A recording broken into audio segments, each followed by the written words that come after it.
বিসমিল্লাহির রহমানির রহিম। যে 1911 সালে যে পরীক্ষার মাধ্যমে পরমাণু নিউক্লিয়াস আবিষ্কার করেছিল, সেই পরীক্ষা সম্পর্কে আমরা জানবো। যে পরীক্ষার নাম হচ্ছে আলফা কণা বিচ্ছুরণ পরীক্ষা। পরীক্ষার নাম কি? আলফা কণা বিচ্ছুরণ পরীক্ষা।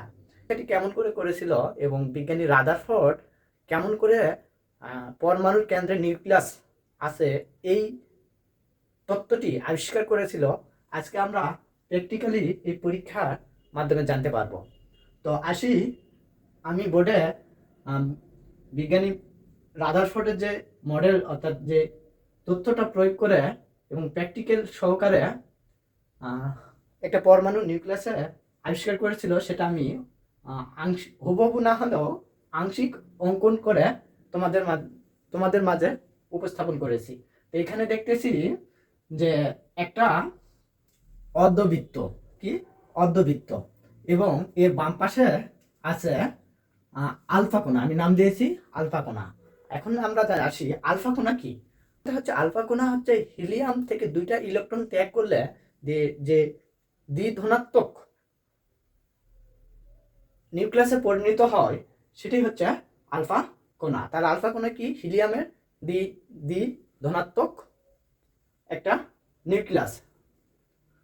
এই আলফা কোণা এখান থেকে, তাহলে আমরা কি জানলাম যে আলফা কোণাটা হচ্ছে ধনাত্মক। কি? আলফা কোণা ধনাত্মক। আলফা কোণার বেগ ও গতি অনেক। এই কারণে বিজ্ঞানী রাদারফোর্ড যে আলফা কোণাকে তার পরীক্ষার উপকরণ হিসেবে নির্বাচিত করে। তো এখানে যেটা আছে হচ্ছে, এটা যে অর্ধবৃত্ত দেখতেছি, অর্ধবৃত্তের যে প্রথম বৃত্তটা দেখতে পাচ্ছি, যে এই যে আমি এখানে দাগ দিয়ে সিলেক্ট করে দিয়েছি যে এটা হচ্ছে সোনার পাত। কি? সোনার পাত। তোমরা কিন্তু পরীক্ষা করতে গেলে এই সোনার পাত কোথা থেকে পাবে, তাই না? সোনার তো অনেক মূল্য। তো যাই হোক, সে তো একটা জিনিস প্রাথমিক অবস্থায় আবিষ্কারের জন্য এই সোনার পাতটা ব্যবহার করেছে, তাই আমাদের পক্ষে এটা প্র্যাকটিক্যালি করা একটা ব্যয়বহুল। সোনার পাতের বিকল্প আছে হয়তো। তা সোনার পাত, এই সোনার পাতের পুরুত্ব খুবই কম। সোনার পাতের পুরুত্ব খুবই কম। এই পুরুত্বটা মেবি 0.0004 সেন্টিমিটার। এই সোনার পাতটা এখানে অর্ধবৃত্ত আকারে ব্যবহার করেছিল। তারপরে যে বৃত্তটা দেখতে পাচ্ছি আমরা, সেকেন্ড বৃত্তটা দেখতে পাচ্ছি, এটা হচ্ছে জিঙ্ক সালফাইড এর আবরণ। জিঙ্ক সালফাইড এর আবরণ। এখন সোনাটা, গোল্ড তো একটা পরমাণু, তাই না? পরমাণু। গোল্ড পরমাণুর ভিতরে কি থাকবে? নিউক্লিয়াস থাকবে। কিন্তু প্রাথমিক অবস্থায় নিউক্লিয়াস রাদারফোর্ড জানতো না এটা নিউক্লিয়াস।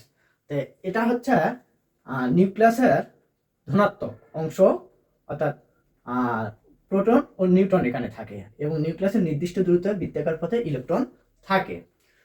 তো এরপর এখান থেকে আলফা কণা যখন নিক্ষেপ করে, তখন 20,000-এর একটা কণা, কি একটা কণা, আলফা কণা, যে এই গোল্ডের আঘাত করে আবার 180 ডিগ্রি কোণে তার পূর্ব অবস্থায় ফিরে যায়। 20,000-এর একটা রশ্মি ফিরে যায়। আর আমরা জানি তো আলফা কণা ধনাত্মক, এবং এই ফিরে যাওয়ার অর্থটা কি? একই পথে ফিরে গেল, মানে এই যে অংশে বাধাপ্রাপ্ত হলো সেখানে একই চার্জ বিশিষ্ট, অর্থাৎ ধনাত্মক। আমরা জানি ধনাত্মক ধনাত্মক বিকর্ষণ করে। খুবই কমন উদাহরণ, যে আমরা ছেলে পাশাপাশি বসে থাকলে বিকর্ষণ করি, এবং বিপরীত, অর্থাৎ একটা ছেলে একটা মেয়ে পাশাপাশি বসে থাকলে আকর্ষণ হয়। তার বিপরীত চার্জ পরস্পরকে আকর্ষণ করে এবং সমচার্জ পরস্পরকে বিকর্ষণ করে। আলফা কোণা ধনাত্মক এবং গোল্ডের কেন্দ্রে ধনাত্মক চার্জ থাকায় 20,000-এ, প্রতি 20,000-এ একটা কোণা, একটা রশ্মি পূর্ব পথে 180 ডিগ্রি দিকে 180 ডিগ্রিতে ফিরে যায়। 180 ডিগ্রিতে ফিরে যায়। তাহলে আমরা কি জানলাম?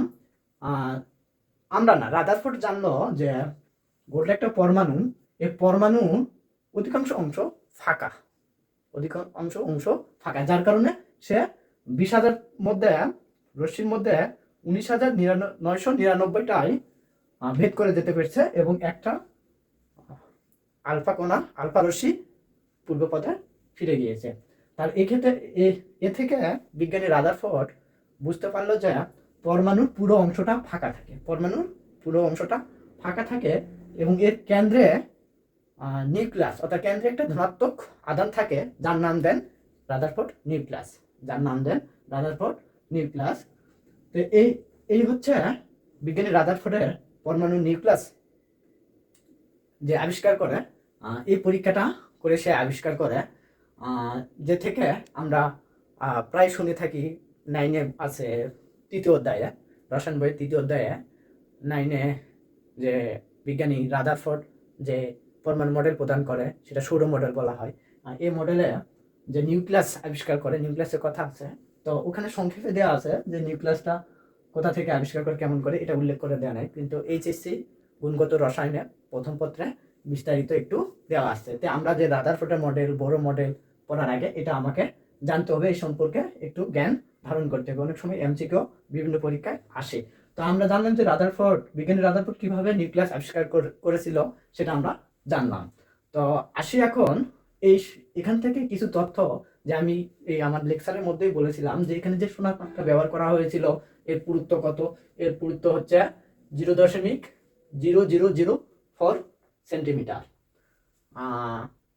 প্রায় এই যে আলফা কোণা যে অতিক্রম করতেছে প্রায় 99% কোণা সোনার পাতকে ভেদ করে, এই সোনার পাতকে ভেদ করে যায় একটা, অর্থাৎ একটা কোণায় তোমার বিপরীত দিকে 180 ডিগ্রি কোণে ফিরে যায়। এটাও বললাম যে প্রায় 20,000 কোণার মধ্যে একটি কোণা 180 ডিগ্রি কোণে ফিরে আসে। তো এই মডেল থেকে আমরা সিদ্ধান্ত কি নিতে পারি, মানে মডেল থেকে অর্থাৎ রাদারফোর্ডের পরীক্ষা থেকে আমরা সিদ্ধান্ত নিতে পারি পরমাণুর অধিকাংশ অংশই ফাঁকা। এই যে পুরো অংশটাই ফাঁকা, মানে অধিকাংশ অংশটাই ফাঁকা, শুধু নিউক্লিয়াসটাই একটু ঘনত্ব এবং পরমাণু ভর বলতে নিউক্লিয়াসের ভরকেই বোঝায়। নিউক্লিয়াস পরমাণু পুরো অংশ ফাঁকা হলে নিউক্লিয়াস অত্যন্ত ক্ষুদ্র, অবশ্যই ক্ষুদ্র, যেটা আমি 2 নম্বর পয়েন্টে বলছি। 3 নম্বর পয়েন্টে বলছি যে পরমাণু আকার, এই সম্পর্কে আমরা জানলাম যে পরমাণু আকার কেমন সেটাও আমরা এখান থেকে জানতে পারলাম। তো পারমাণবিক সংখ্যা, পারমাণবিক সংখ্যা কোথা থেকে জানলাম, এই যে আলফা কণা ব্যবহার করলো, আলফা কণার পারমাণবিক সংখ্যা হিলিয়ামের ধনাত্মক, তাই না, ধনাত্মক চার্জ বিশিষ্ট। এখানে পারমাণবিক 2টা ইলেকট্রন দান করছে, তাহলে এই পারমাণবিক সংখ্যাও জানলাম। তারপর সংঘর্ষ, এখানে এই যে আলফা কণা যার পর সোনার পাতে সংঘর্ষ হয়েছে এটাও আমরা জানলাম, এখান থেকে এই সিদ্ধান্ত নিতে পারলাম। তাই আজকে হলো আমাদের বিজ্ঞানী রাদারফোর্ডের নিউক্লিয়াস আবিষ্কার সম্পর্কিত যে আলফা কণা বিচ্ছুরণ পরীক্ষা সেটা আমরা জানলাম। ইনশাল্লাহ আগামী ক্লাসে আবারও দেখা হবে। আজকে এই পর্যন্তই, সকলকে ধন্যবাদ।